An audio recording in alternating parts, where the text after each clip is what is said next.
Mark Zuckerberg didn't just build Facebook. He built the most addictive confessional booth in human history, where you confess daily, and he monetizes every secret. And with a net worth hovering around $115 billion, he's not just in your feed, he owns the feed. This is Punchline Protocol, the series where billionaires get roasted. Not canceled, just recalibrated. We already took Elon Musk for a spin through the fire, and next up is Bernard Arnault, capitalism's best-dressed monopolist. But today, it's Mark's turn. The man who once coded a hot or not app at Harvard is now pitching the Metaverse like it's salvation, while dodging lawsuits like they're pop-ups. You think that's evolution, or just a rebrand? Quick reality check. How many of your Facebook friends have you actually spoken to this year? Exactly. Mark isn't just a founder. He's the architect of a world where connection is currency and privacy is obsolete, where your emotions are assets and your timeline is a scoreboard for attention. So let's log in, load the roast, and ask the question the algorithm won't. What if we didn't log on to Facebook, but into a machine that logs us? Mark started Facebook in a Harvard dorm room. Not a garage, not a lab, a dorm. Because nothing says global surveillance empire in the making like coding between keg stands. By age 23, he was already a billionaire. By age 30, one of the most powerful men in tech. Today, he sits at 5th on the Forbes list, juggling a net worth of $115 billion, a private empire of social apps, and more congressional hearings than your average war criminal. But let's rewind. Remember the Winklevoss twins? Yeah, the guys who claim Mark borrowed their idea and then sprinted past them like it was a startup triathlon. Spoiler, he didn't just win, he bought the damn stadium. Then came the IPO in 2012, the moment Facebook went from dorm room distraction to Wall Street deity. And with that came real power. Data pipelines, targeted ads, election influence, and a scandal resume longer than your LinkedIn. Cambridge Analytica? That wasn't a glitch. That was the business model. Harvesting emotions, amplifying division, turning outrage into engagement, and engagement into gold.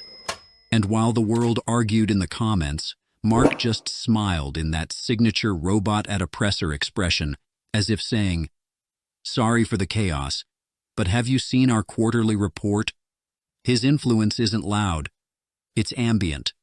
It's in your habits, your feed, your sleep schedule. He doesn't crash the system. He is the system.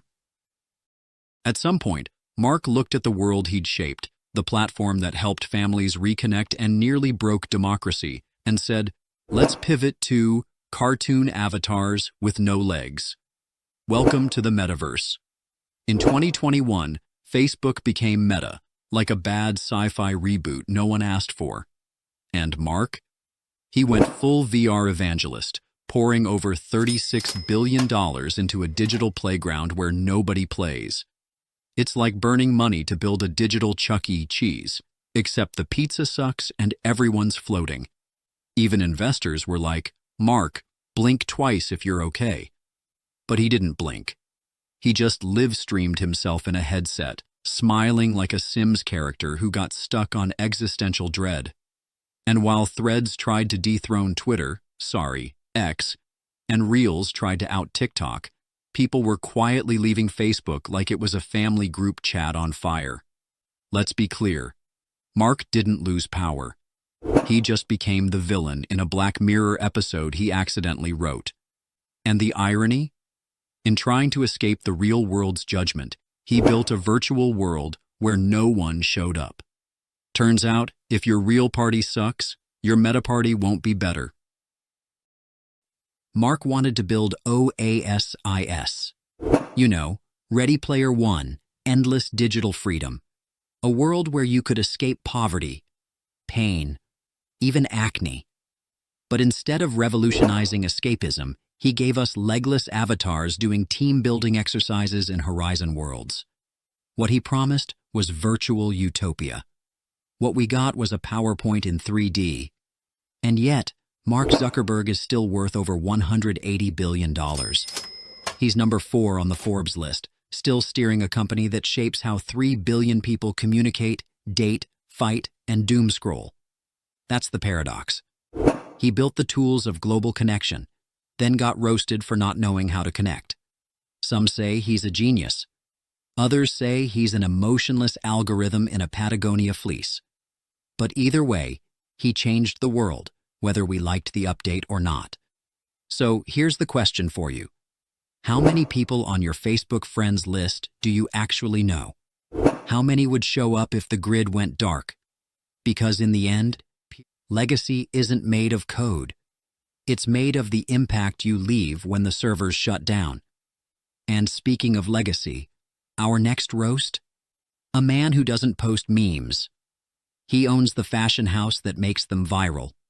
Bernard Arnault, the king of luxury, the quiet billionaire behind your girlfriend's wish list. Stay tuned. This is Punchline Protocol, where we don't just spill the tea. We boil it in the Metaverse, serve it in an NFT, and ask if you're still thirsty for truth.